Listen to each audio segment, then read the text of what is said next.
that there is somebody out there in the world who needs to hear your specific message. Not my message, not Maria's message, your specific message. And when you show up and you shine your light, you are going to transform lives in a way that you won't even know is possible. Hello and welcome to another episode of the Coach Tribe podcast.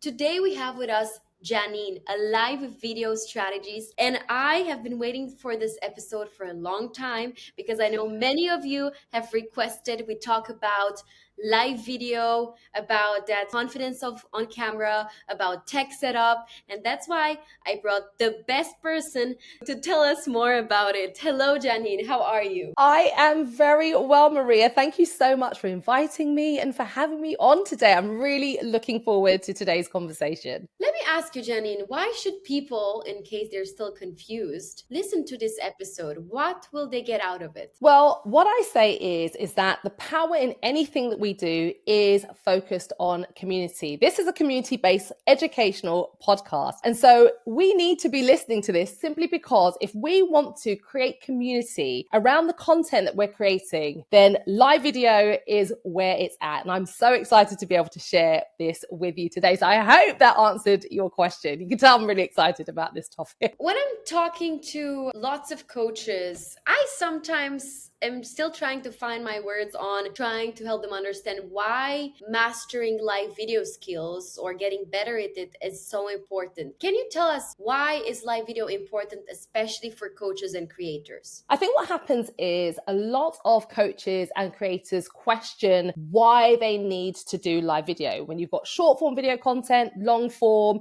you've got stories, why do I need to embrace going live? Well, going back to what I said earlier on, everything is about building community. A lot of the time when we are creating content, as content creators, we have something we want to share. But we need to remember that whilst that is our intentions, we still need to be very focused on the people that we are speaking to. They're not just a number behind a viral video. That's a human being. If they're coming to our content, they are looking for something, but they also want to connect. And live video is extremely powerful for creators and business owners to be able to make that connection with their audience in a way that you cannot do with short form video content that is edited and captioned to the gods. We want real connections, especially as we're now moving out of lockdown and a really difficult season. We are craving deeper connections, and live video is a powerful way to do that, which is why I believe every one of us should be navigating live video more intentionally. Live video is one of the best tools to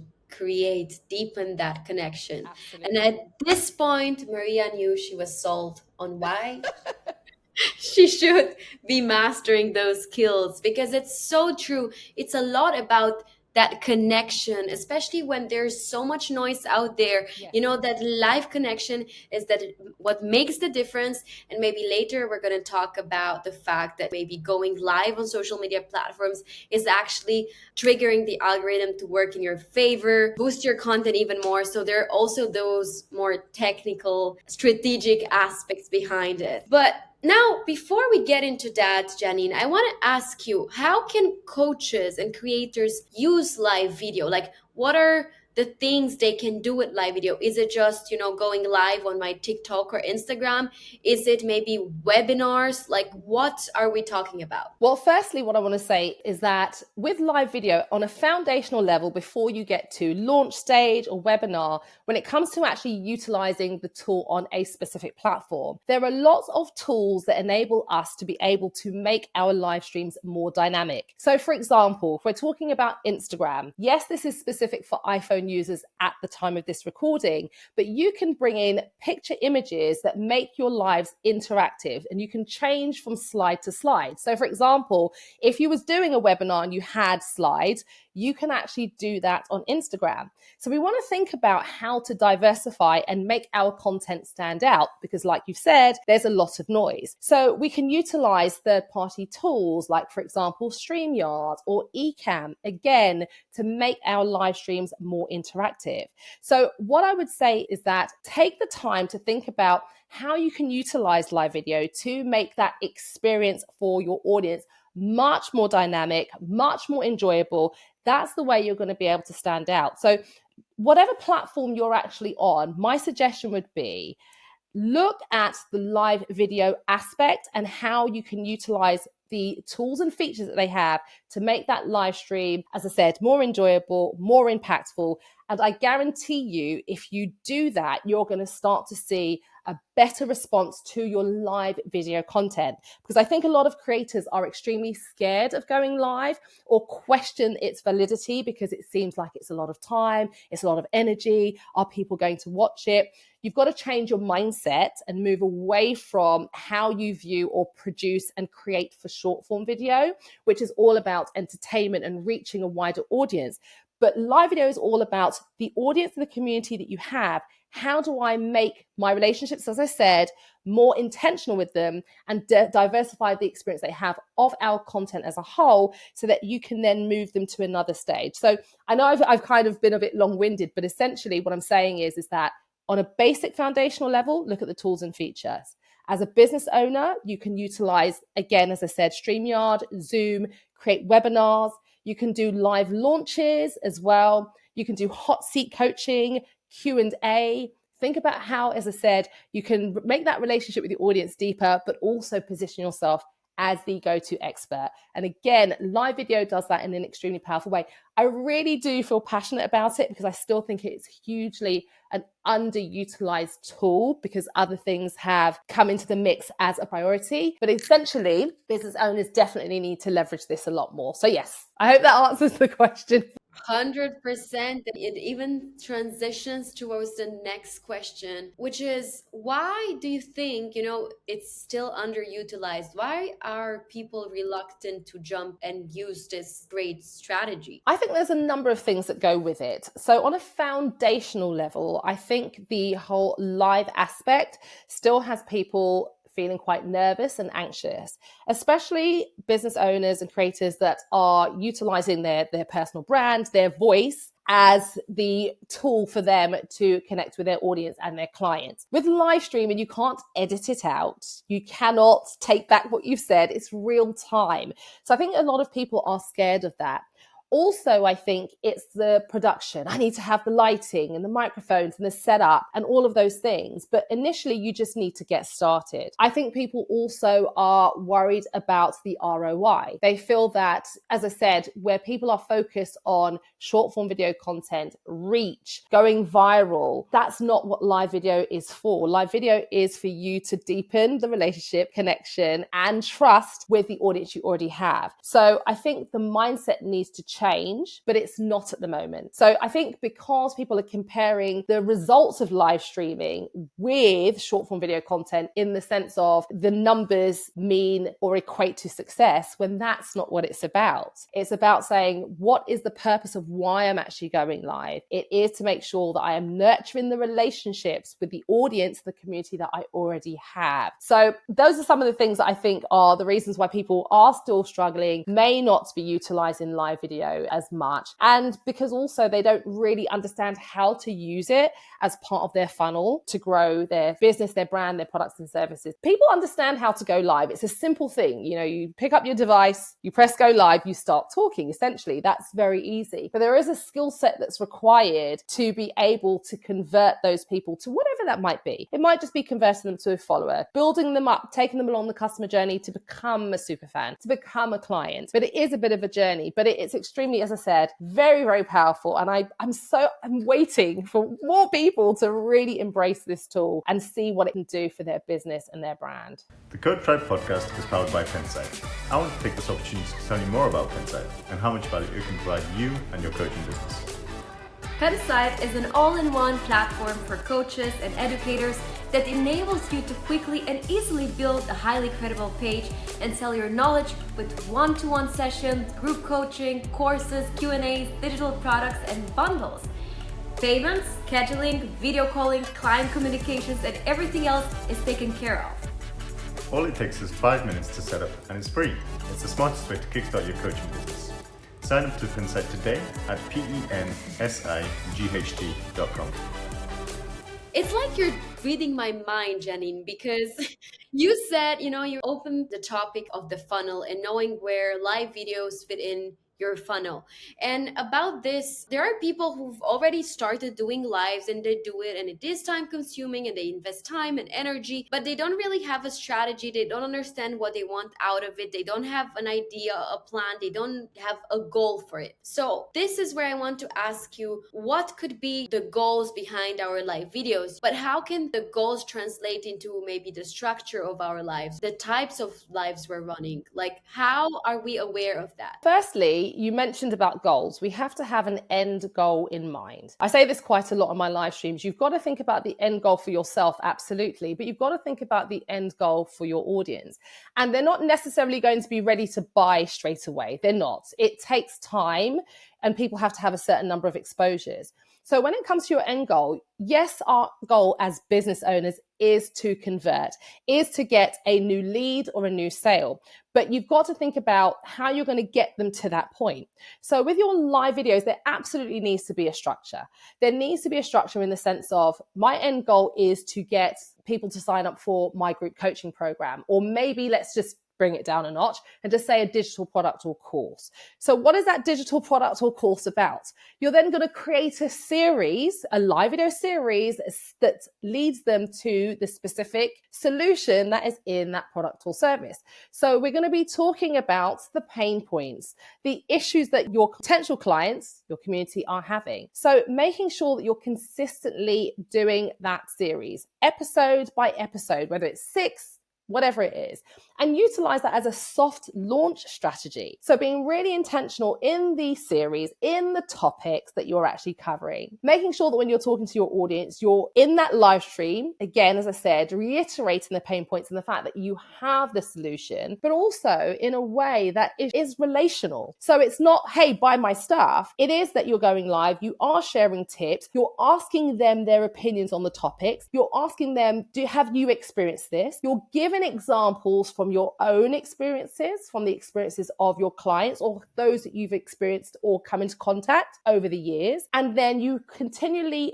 feed that through your series. But you need to be consistent, need to be showing up. Some people say you don't need to do this, but I do think if you're going to take them on a journey, your series, your episodes, your day, your time, and you show up consistently and you show up to deliver without an expectation. And what I mean by that is that don't go into that live stream saying, I need 20 people to show up. And if they don't, 100 people, if they didn't, it's a failed live stream. Absolutely not. It's the power of one. You deliver, you have a clear, strong message with that call to action, take them on that journey. And I guarantee you over time, you are going to get the result that you want with live streaming. Absolutely 100%. We now have a goal. We're intentional about our live stream. What about, the specific, let's say, live session? Should I have a plan or a structure for that as well? Let's say one live session tomorrow. Like, what should I prepare for it? I actually have a complete and total framework for this. But for the sake of this podcast, what I'll say is that you absolutely 100% need to have a structure and a framework for your live. We know the power of storytelling. We hear it all the time across the board in your video marketing, but people lose that with live streams. So it's a story. You're taking them on the journey. There's a beginning, middle, and end. So the beginning is having your dynamic introduction and hook. We hear about this all the time on short form. You have a short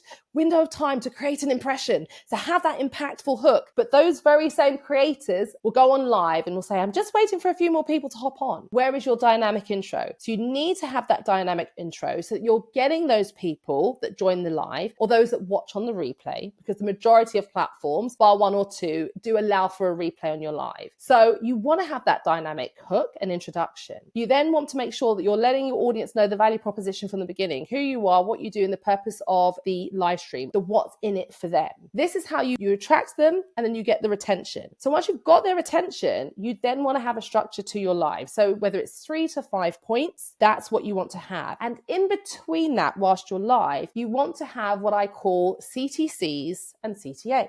So CTCs are calls to comment. So when you're talking on a specific point, you throw it to your audience to get them to co-sign. Some people say, oh, well, I don't have many people, they're not responding. Live video, we have to build the culture. We have to teach people how to interact. But unless you create that space for them to open up, they're not going to. So as much as it's uncomfortable, Put those questions out. Ask them what their thoughts are. Have you ever experienced this? And using examples. Once you've done that and you've gone through your live, you've done your tips, you've done your calls to action, you've spent some time getting to know your audience. So asking them, what's your name behind the handle? Simple little questions. And when you're asking them questions, giving them simple instructions to respond. So they don't have to think too much about how they reply to you, but you can still be able to leverage and poll who you're actually talking to or where they are in that journey with you. And then you always end your live streams with a call to action. And that's the basic framework in a nutshell. But if you're thinking about your audience and you're thinking about taking them through that journey, some people might say, oh, well, that's too much to think about. But when you're thinking about as a business owner that you want to convert, this is what's required. And once you master the process, it becomes a lot easier and it becomes a lot quicker. And then your audience, as I said, you've built the culture with them so they know how to interact and they will turn up time and time again. That's what you're going to start to build, your amazing super fans and tribe. I feel like I want to do this.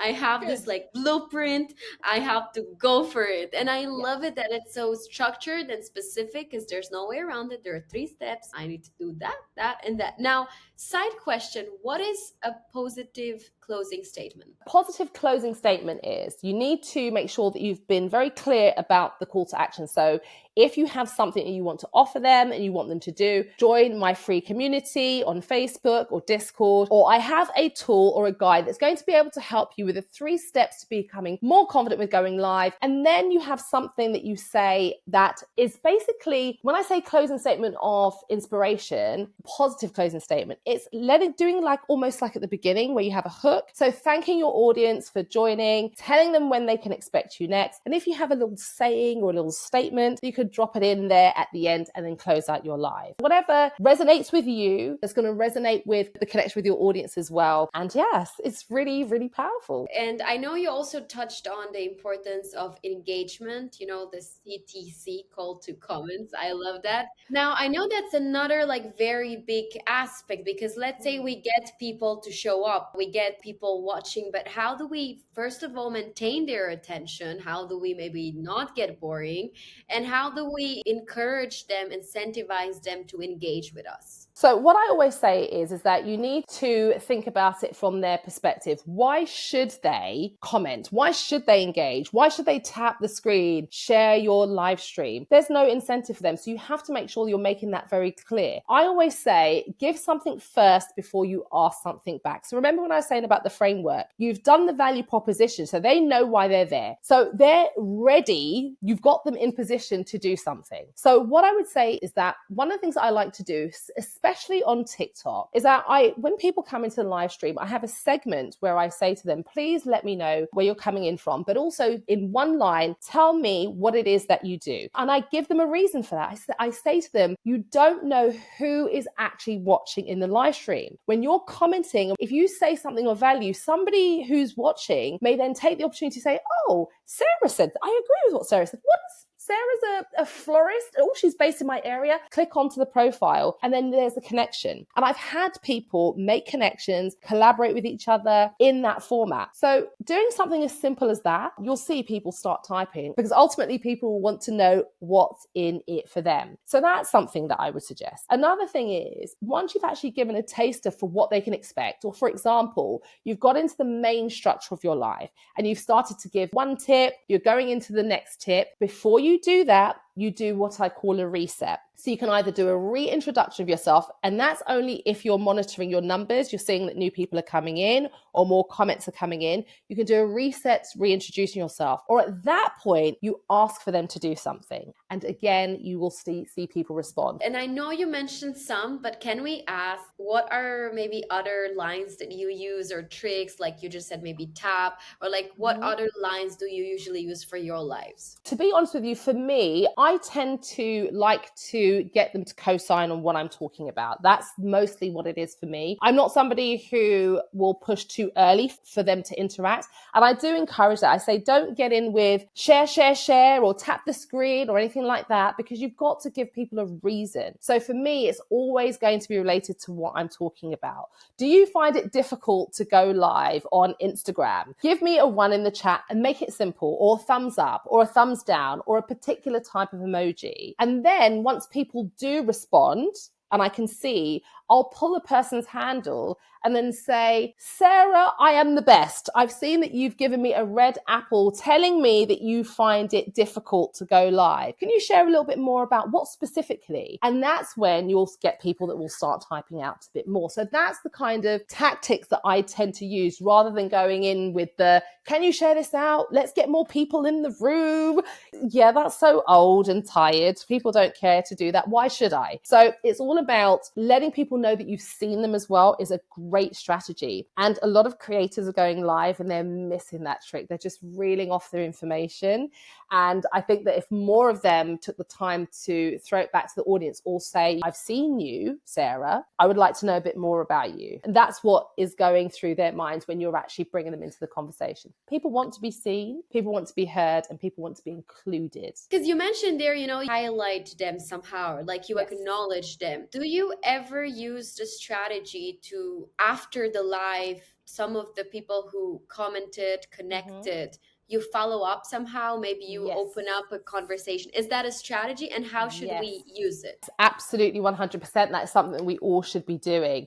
And yes, some platforms make it easier for you to be able to do that. So the likes of Facebook makes it easier because you can literally click on that person's name.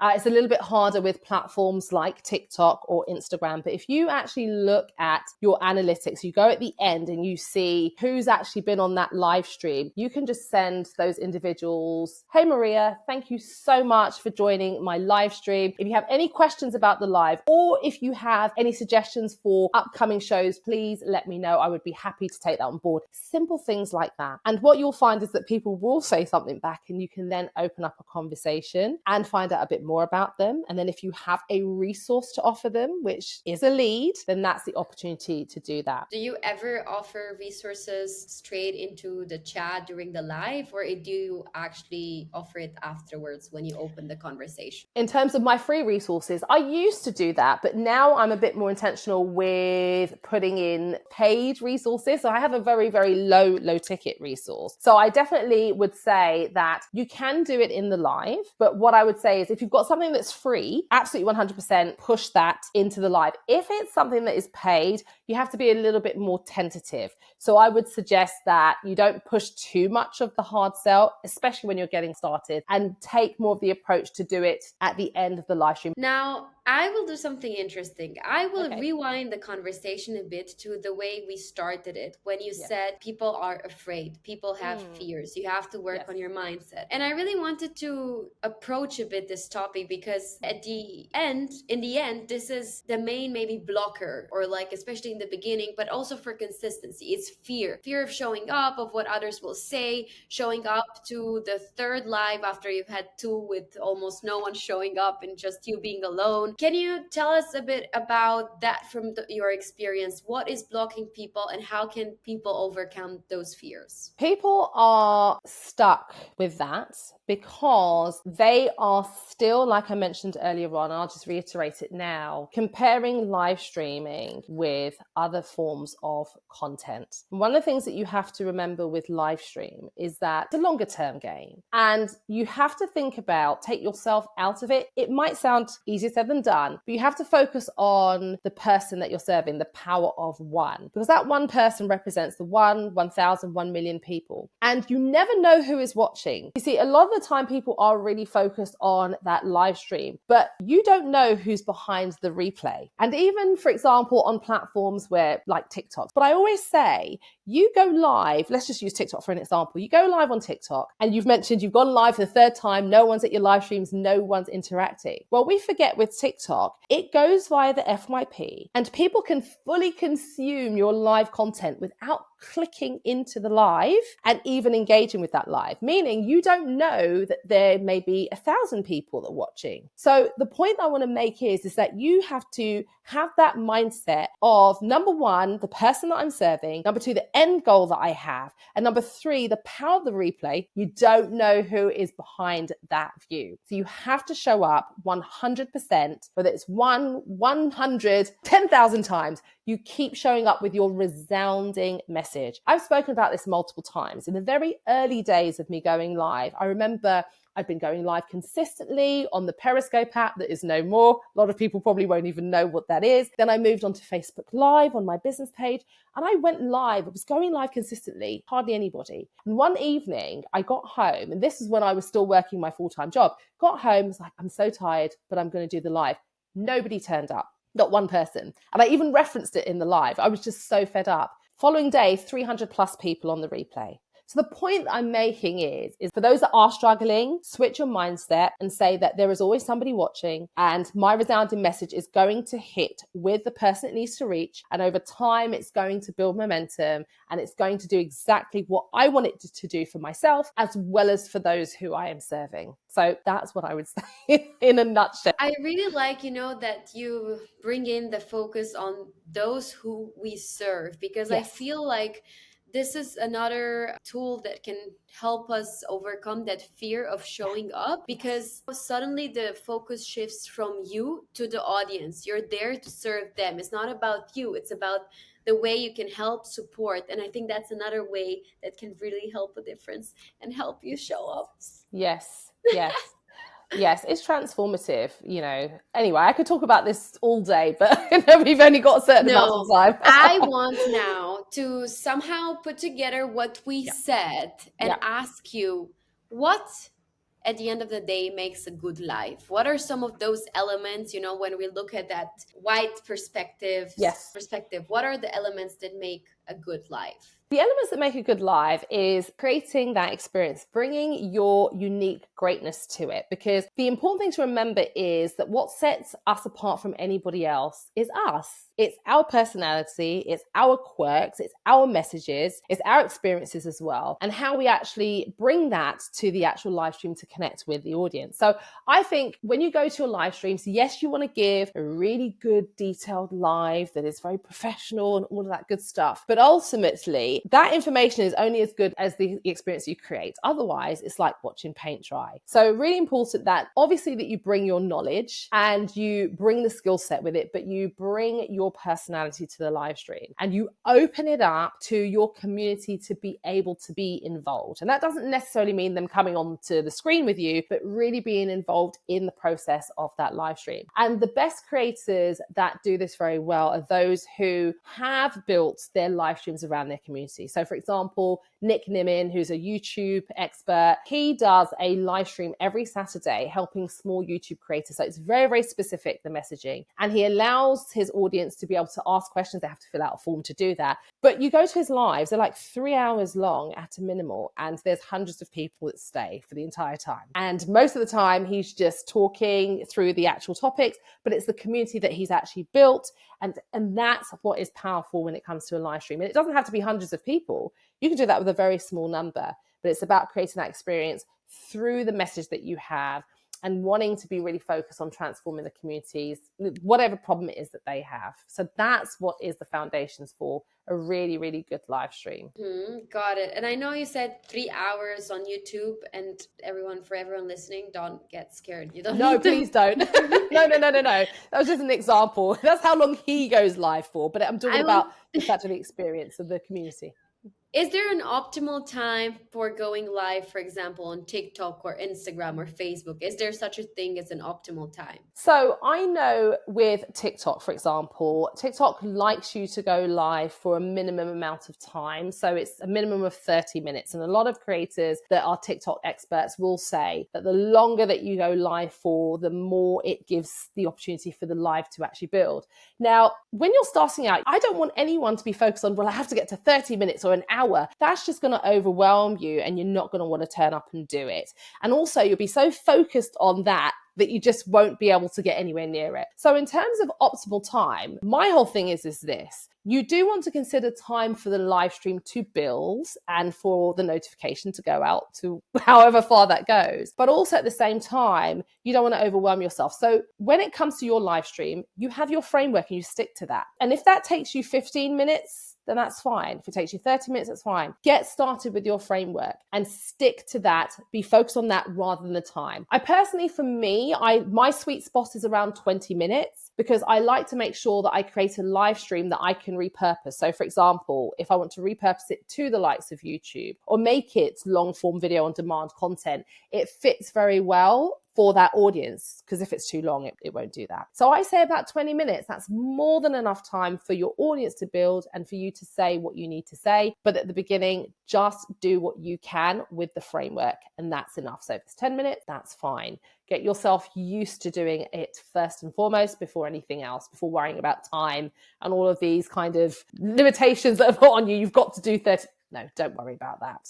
You just said there you repurpose your content sometimes to on-demand content. What is that? So what I mean by on-demand, I'm talking about long-form video content. So for example, long-form on YouTube. So a lot of people will create their live streams and then may put it onto YouTube. But you've got to think about YouTube as a platform and how people consume content. Technically, people aren't really going on to YouTube for live streams. So if it's very long-winded, long intros, lots of kind of conversation, too much back and forward, you can kind of lose people. So you want to make sure that you're creating your content that does stick with a framework that keeps it in keeping with all genres so that it can be repurposed and repurposed easily and that people can also consume it well. And now for one of the last questions, Janine. What are some of the biggest mistakes that you see people doing when it comes to live video, whether they're starting out or they've been into the game for a while? What are those mistakes? The first thing is going live and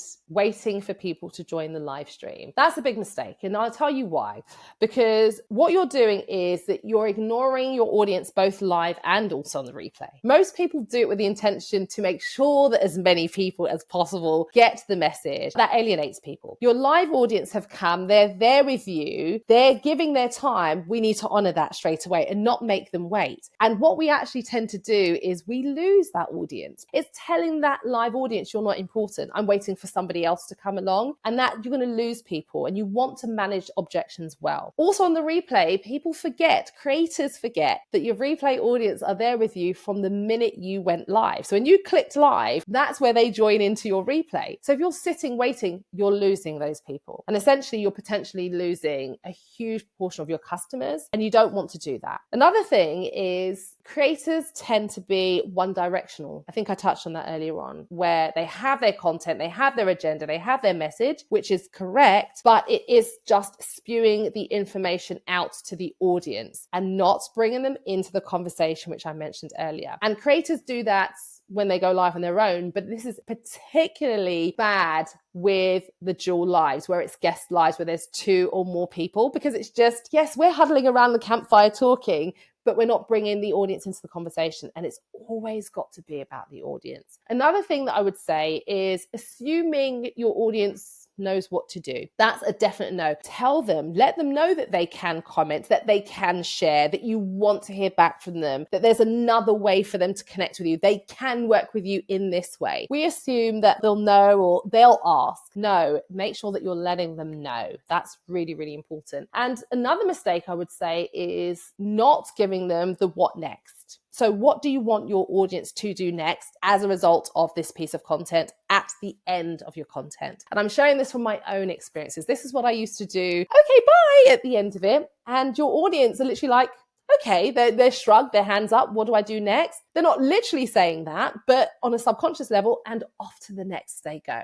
So manage their objections. Don't miss out on the opportunity to have that potential lead, that potential sale. But ultimately, set that aside. It's all about that relationship. It's all about that connection, which is really important. I'm going to keep saying that.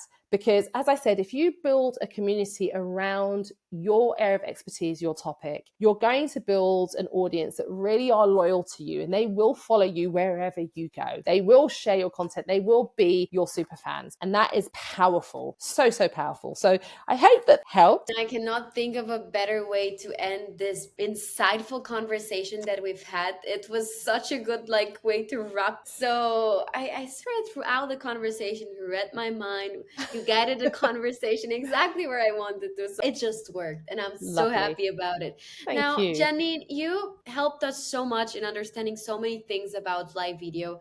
And where can people learn more from you? Where can they find you? Why should they reach out to you? How can you help them? Reach out to me because I'm all about helping creators share their message in a powerful, unique way. And you can connect with me across social media. My handle is Video for Bosses, or you can go to videoforbosses.com and you can see how you can actually work with me. I have a resource, a live video toolkit. I will give you the information for that. But yeah, connect with me. You can find me on YouTube, send me a message, a DM on Instagram. My virtual doors are open. I'm happy to answer any questions and hopefully help more of you along your live streaming, live video journey. So you heard Janine. Go follow her on Instagram, on YouTube, reach out to her, learn more from her, because you've seen what she could do in literally 40 minutes or less. So imagine how much more value there is. Janine, it has been a pleasure. Thank you so much for being here with us today. Any last words for our audience? Thank you so much. Well, firstly, to yourself, Maria and Pensight, for having me. And secondly, I want to say to the audience that are listening that there is somebody out there in the world who needs to hear your specific message, not my message, not Maria's message, your specific message. And when you show up and you shine your light, you are going to transform lives in a way that you won't even know is possible. So go out there, go live and start creating that impact, build that influence, one live video at a time. One live video at a time. Mic drop. Bang. Thank you so much, Janine. Thank you so much, dear audience, for sticking till the end. See you all for the next episode of the Coach Tribe podcast. Have a good one. Hope you enjoyed this episode. We'll be releasing every Wednesday, so make sure to subscribe and rate us 5 stars where you're listening to this show to give others a chance to discover it too.